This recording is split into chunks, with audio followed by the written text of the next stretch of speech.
இயேசு கிறிஸ்துவும் நானும். இன்றைய வேத வசனம் யோவான் 2:5. அவருடைய தாய் வேலைக்காரரை நோக்கி, அவர் உங்களுக்கு என்ன சொல்கிறாரோ அப்படியே செய்யுங்கள் என்றார்.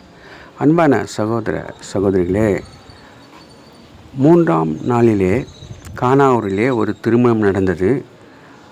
இயேசுவும் அவருடைய சீஷர்களும் அதற்கு அழைக்கப்பட்டிருந்தார்கள். அந்த திருமணத்திலே திராட்சரசம் குறைவுபட்டது. அப்போது அவருடைய தாய் ஆண்டவரத்தில் திராட்சரசம் குறைவுபட்டது என்று சொல்கிறார்கள்.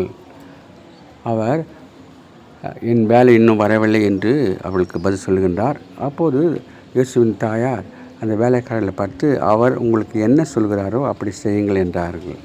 ஆண்டவர் அங்கிருந்த 6 கற்சாடிகளிலே தண்ணீரை நிரப்பும்படி சொன்னார். வேலைக்காரர்கள் கீழ்ப்படிந்தார்கள்.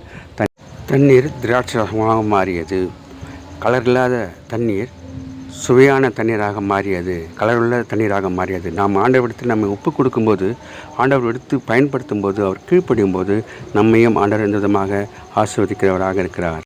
ஆண்டவர் நம்மோடு கூட இருந்தாலும் பிரச்சனை வரும். அதை ஆண்டவர் மேற்கொள்ள நமக்கு பலத்தை கொடுப்பார். Have a blessed day. God bless you. Give your heart to God, your hand to man. Live in God's work, live on your knees. Thanks for watching. Like, share, subscribe.